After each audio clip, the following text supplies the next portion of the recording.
Hello, ladies and gentlemen, and welcome to the Coast-to-Coast Combat Hour. I'm your host, Matthew Hawkins, and as always, I'm joined by my co-host, Ed Carbajal.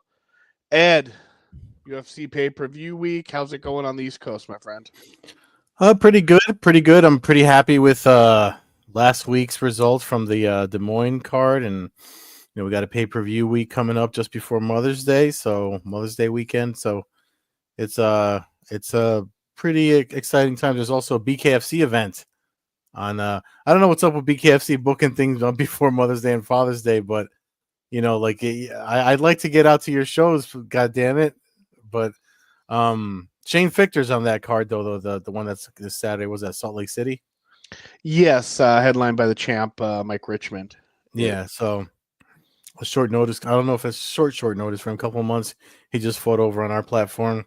We were trying to get him on here to talk to the show, talk about the, talk about this upcoming BKFC event. But between training camps and training other people and doing everything he does to help folks, it was hard to coordinate. But shout out to Shane Fichter, who originally wanted to bare knuckle before MMA or anything else, and it's just crazy how the tides have turned, and it's turning a lot more. I mean, these days, when it comes to where eyeballs are going and what people want to see, no surprise to you and me. But no, I mean, especially since our last show, we had one cancel their next U.S. card again, so they have no numbered event anywhere on their schedule for the rest of this year. Everything's just a fight night.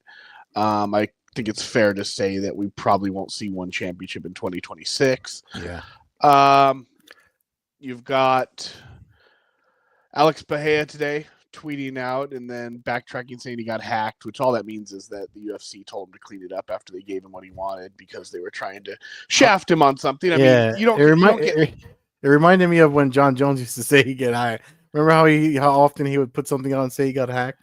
I had like Zuffa nostalgia on that one. You know how I know he didn't get hacked? Because he got his account back. Yeah. And apparently when you get hacked, they tell you that you don't get your account back, as I'm witness to.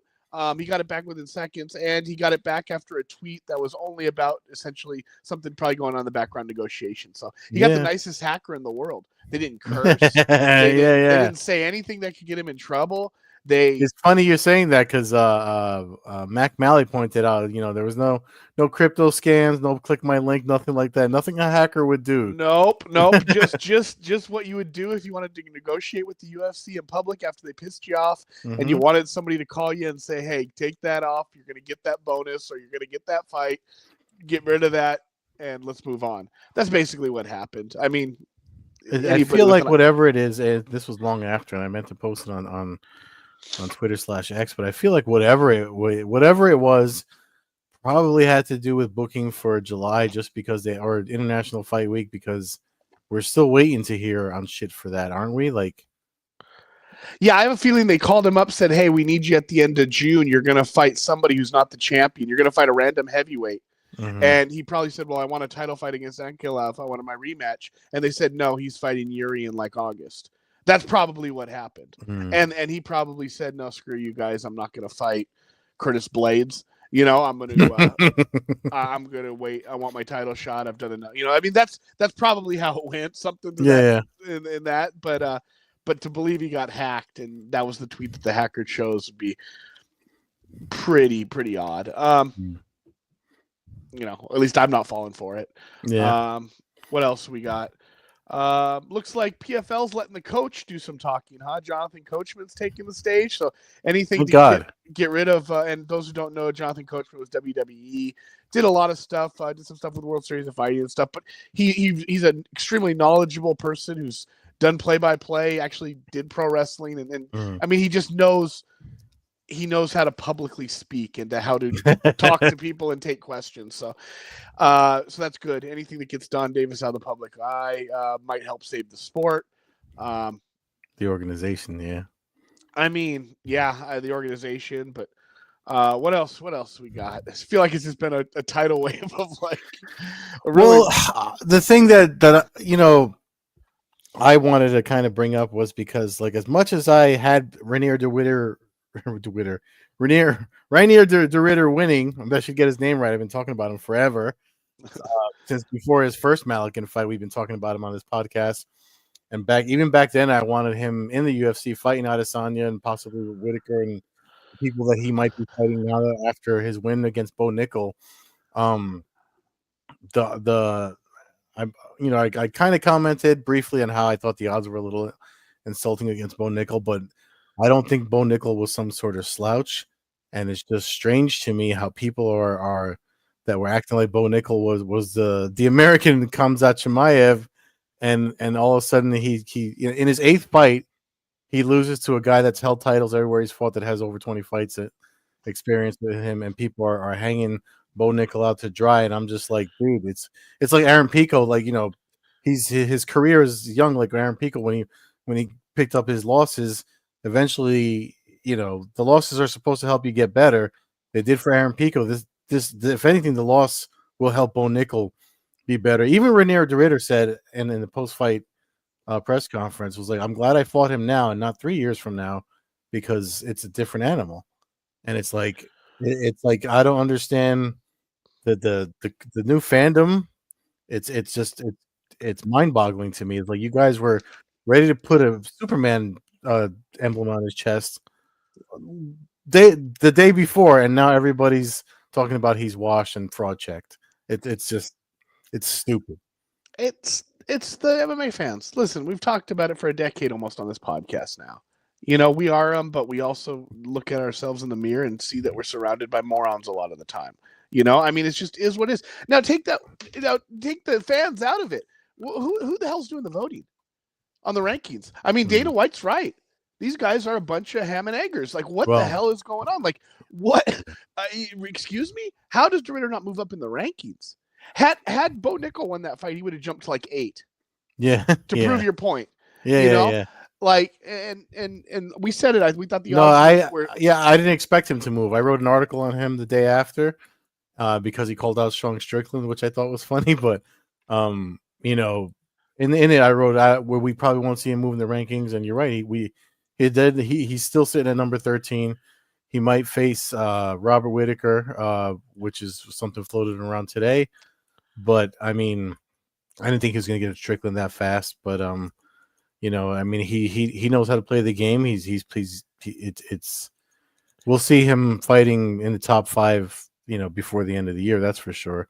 Especially since he said he was ready to go. He was ready to go, not long after the fight. But yeah, we dude, like most of the people that are on that panel, they don't even watch the fucking fights. Like they watch. Most of them are watching pro wrestling or it's a big floppy boxing weekend. They were probably watching the boxing over the fights that were happening in MMA. And though if they do watch them, they watch them after the fact when noise has already kind of influenced where they're going to vote anyway.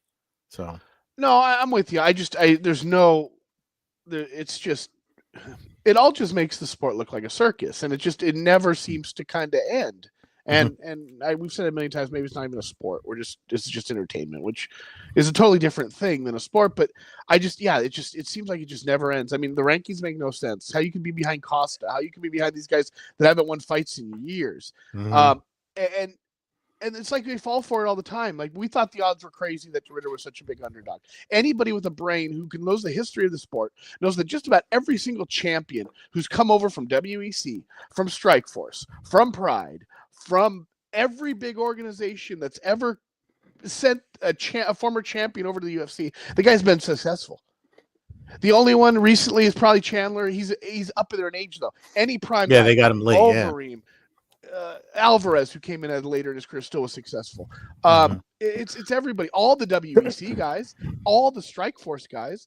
If they were able to get titles where they came from, they're definitely like that's the thing. Top 5, top 10. Correct. You might not be the best in the world, but you're certainly no slouch, and you're not a -5 or +500 underdog to a dude who's had 7 MMA fights in his career, 8 fights in his career. My only because I couldn't help myself. I had to put money on the Ritter because that was easy money. He was such a huge underdog. The money line, I mean, he was +294, I think, when I put. There you go. I mean, it makes $10 pays 30 on that, $29.40. I mean, it's too. It doesn't make any sense for the odds to have bet. So here, yeah, well, check this out. I should have brought my phone. It's in the other room. He was plus 8 something to win by submission, which fucking I don't understand where that came from. The judo black belt and the black belt in judo and Brazilian jiu-jitsu, two arts with submissions in them, and held titles. You had him as an underdog. He actually said the first round and I saw the choke he was trying to go for because he mentioned it in the post-fight press conference. He was trying to go for various side chokes from north south, and when he had top control in the first round. But he credited Bo Nickal. Obviously his wrestling pedigree. You're not going to choke a wrestler that easy, especially if someone with his background. But he was plus 8 something, and I was just like, I don't know anymore. I mean, the sport's been around long enough. You would think that people would be more respectful, but either way, I don't think we'll see him as an underdog again. I'm not going to say that because he's going to fight guys that are ranked higher than him, and a lot of money's going to come in from people that are just unaware of him still. So the odds are going to be fluctuating. I like the Strickland fight more than I think the Whitaker fight's a tougher fight for him. I think Strickland's a better fight for him. I don't think Strickland. I don't know if Strickland can really hurt him. I feel like Whitaker could potentially hurt him. I don't know where Strickland would win that fight. I mean, other than a boring jab and run around and DeRitter kind of be off of his game. But what we saw with DeRitter was he was using his height, man. When you get in there and you use your height, kind of like an old Anderson Silva used to do in the Muay Thai, when you get up there and you clinch and you dirty box and you throw those knees and stuff, it's always successful. Yeah. You want to know what's funny? Because it actually made me think outside of the takedown or the takedown attempts, but like more of the second round with the way the fight wound up finishing. It reminded me of what seemed like his game plan against Malkin in the second fight, because he was throwing rather than kicks, it was knees. But the knees, he saw success with the knees, and he saw the fading of Nickal, and it looks like once he saw the body work would tire Nickal and give him the finish. It's almost similar to what he wanted to do with Malkin, but he was able to do with Nickal. So I'm wondering.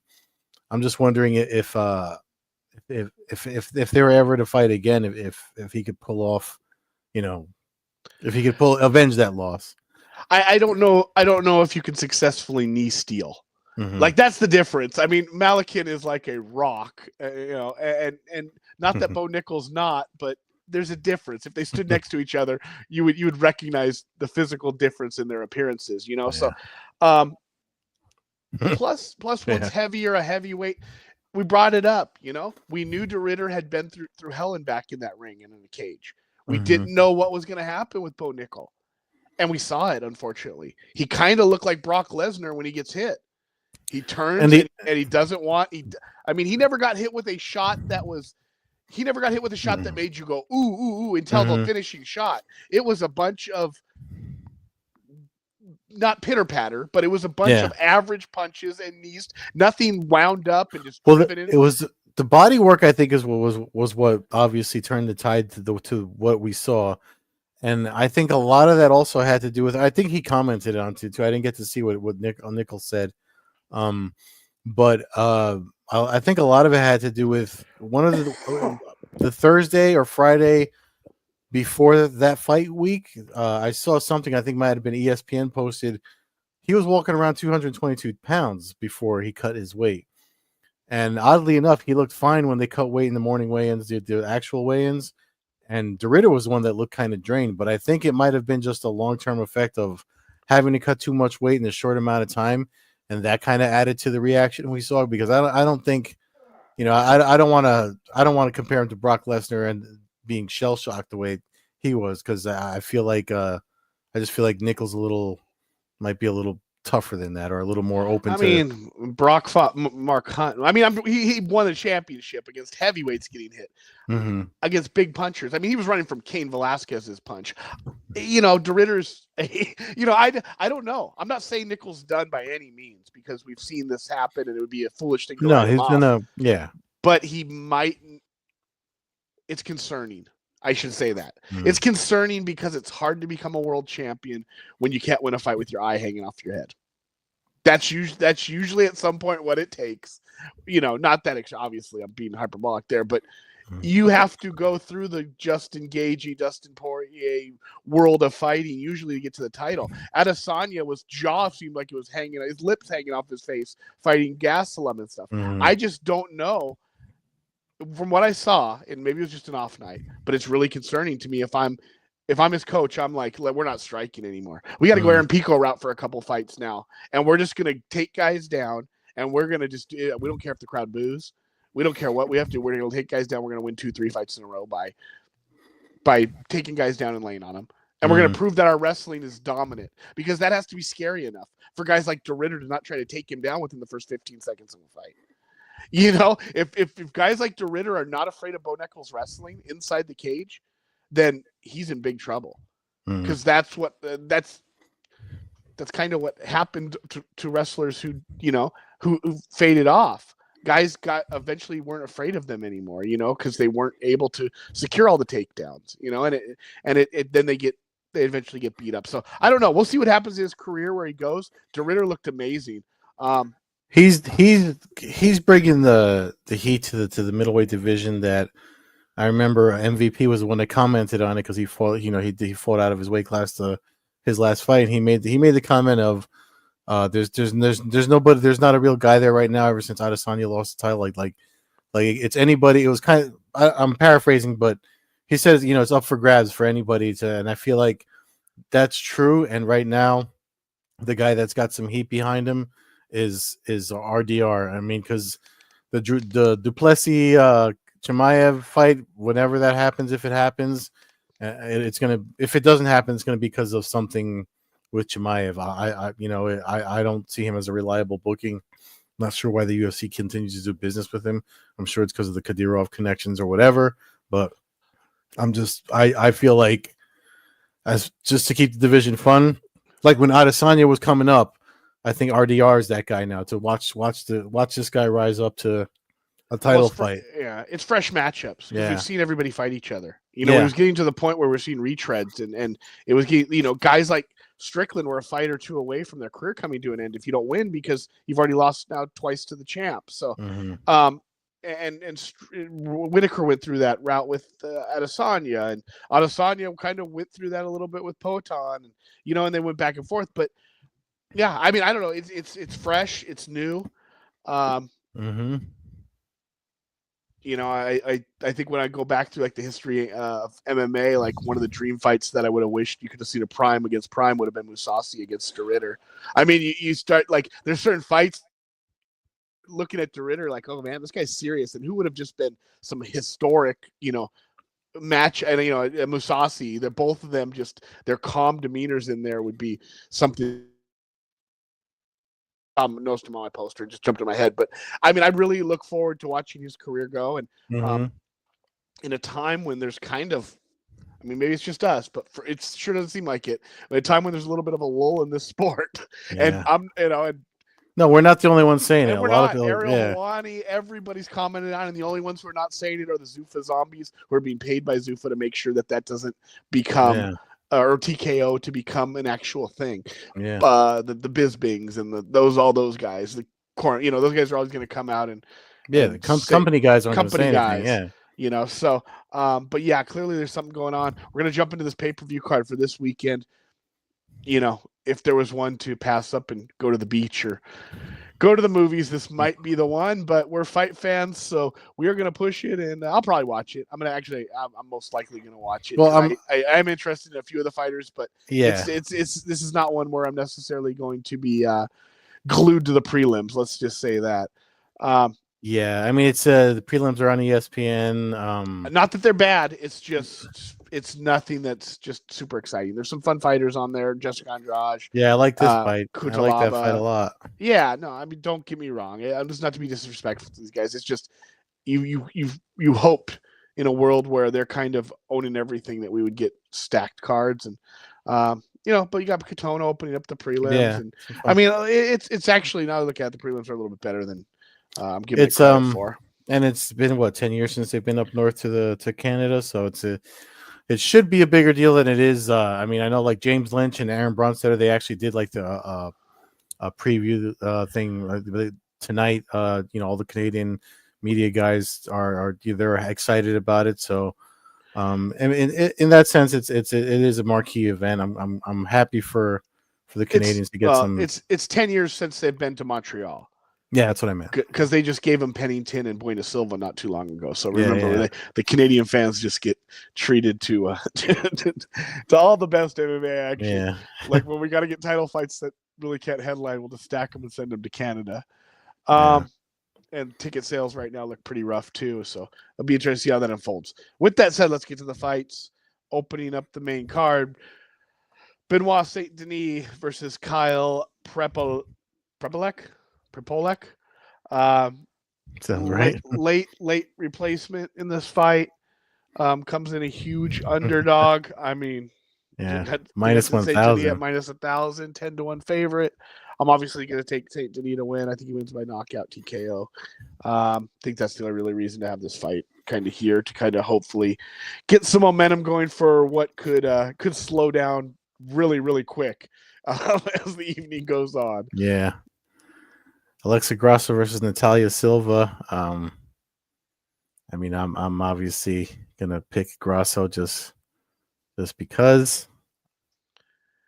Yeah, I'm with you on that one. I think Grasso wins. She is a former champ, so until she loses to somebody other than a close fight to Shevchenko right now, I will stick with her and I'll pick her to win by decision because that's how it's done.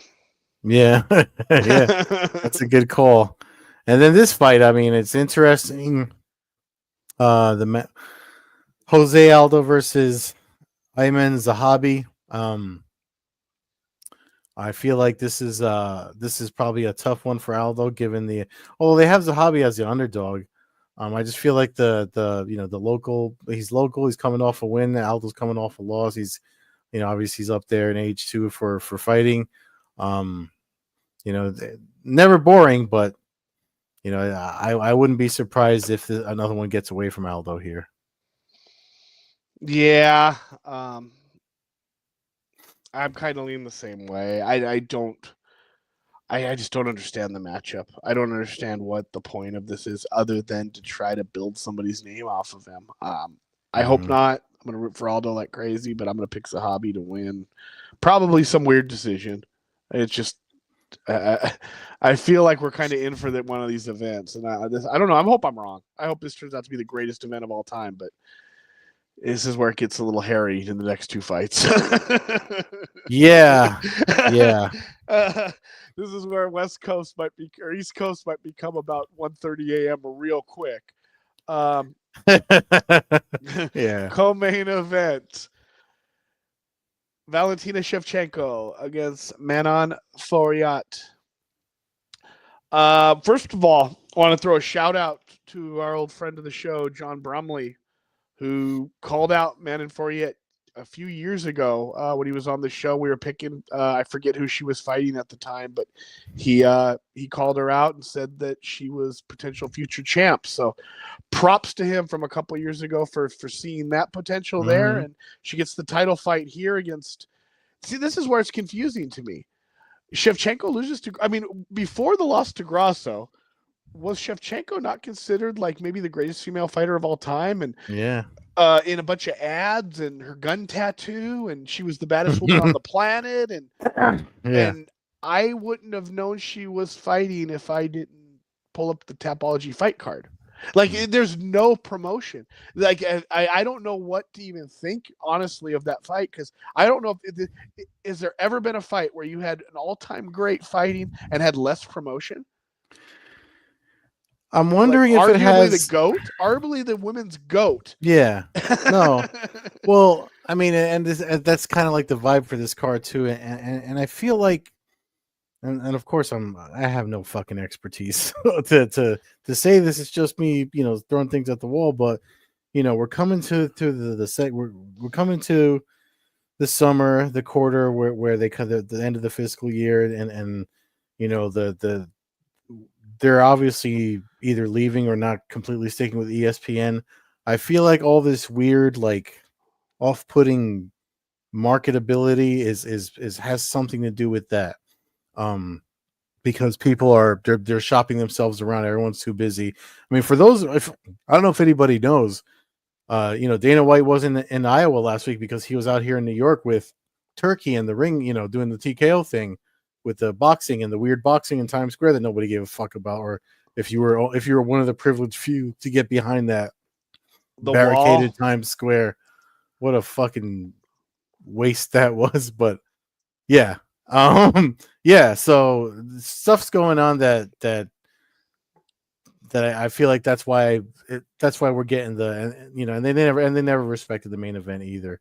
But I mean, back to the matchup. I'm sorry, you were gonna say. Yeah, I mean, I don't. I'm gonna pick Shevchenko. I don't know. Maybe she's gonna lose, but I'm gonna pick her. And maybe they're not promoting her because they expect her to lose. I don't know what I'm missing. It seems so weird in a world. I know there's some of the talking heads that say they don't need to have stars. I've said it on the show. We've talked about it. We've had episodes where we've tried to highlight the fact that they need them. I don't know what the issue, why you'd run away from it, especially when you're not selling tickets. Why isn't Shevchenko on Well, maybe that's why on too. ESPN? I know, but like, it's just so weird. If I'm ESPN and I'm already paying for this pay-per-view, no matter how many sales there are, going. I want Shevchenko. I want all these people on ESPN nonstop for the next week, since you still have 15,000 seats to sell. It just doesn't.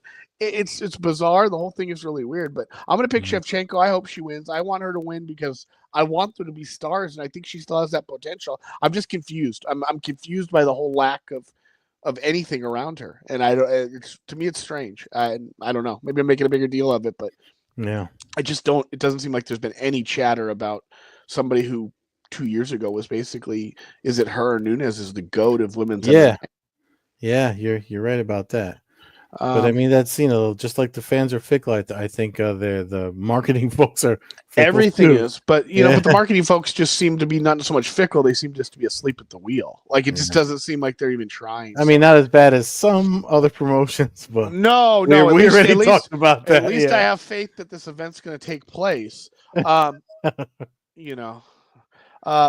Muhammad, Jack Della Maddalena.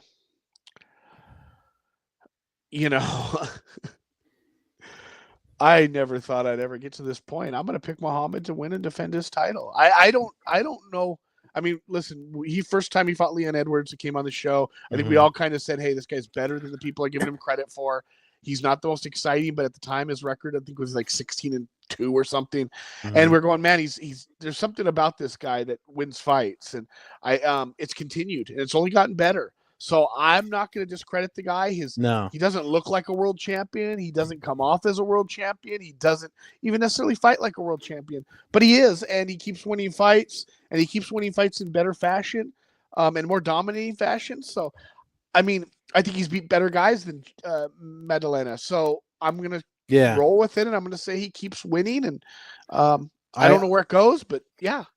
Let me check these odds again, but because I'm picking him too, just before to get that out of the way. I mean, he's minus 205. He's a favorite. I agree with that. And they get their odds from DraftKings for folks that before you start looking up odds. But because we're using UFC.com as we always do for this podcast to look at the card. My only concern is because this is his first title defense. I know he was supposed to have another one, and he had some sort of injury or a foot infection or something that he had to get over. So it's either the time off was good for him to rest and get a full body recovery, whatever he needed to come back 100%. But on the other end, the time off, you wonder if it affected and make it slow, because time just means age, and this sport is not kind to anybody that's growing old. So that's the only that's where it has me teetering. That had me teetering. I almost wanted to say I'm neutral, but I do like that he won, and I like that a lot of people he won when everybody kind of wanted him to lose. I wasn't one of those people. I was kind of found Muhammad amusing, so I'm picking him to win just because I'd like to see him get a defense or two under that notch on that belt. Yeah, I mean, I think he's going to win. I don't know. He seems like the holes in his game right now. Now, if he stands there, gets cocky, and thinks he's going to just swing for the fences against his opponent this time, then he's probably going to be in big trouble. But he hasn't shown that lack of fight IQ that would put him in that situation up until this point. So yeah, I mean, I don't want to say I'm on the Muhammad train, but I kind of am. I mean, it's been picking him to win the last few fights, and he's just and I don't know, just kind of rolling with it. What else? Next week, we will be off next Wednesday for business and some personal issues and things. But then we'll pick up after that. Hopefully nobody cancels any more events or goes under or whatever the hell is going on. But yeah. Hopefully we get some balance back. There you go. There you go. And hopefully we get a good event this weekend. I know the some negativity, but don't want to bring it down. Obviously, fight fans love good fights. There are some good fights on this card. So if you got the money to afford it, if you got ways to watch it, I'd watch the card, hang out, do your thing with your friends. Yeah, it's what we're supposed to be doing around fight cards. So until then, follow the show at Combat Hour on Twitter, Coast to Coast Combat Hour on Instagram. Follow me, Matthew Hawkins, at FightFanHawk on Twitter. MMA Hawk 21 on Instagram. Follow Ed at Carbazol on Twitter, Carbeersol on Instagram, and Old Head Carb on Twitch. Thanks for listening. Happy Mother's Day to all the mothers out there. Happy Mother's Day. Thanks for listening, everyone.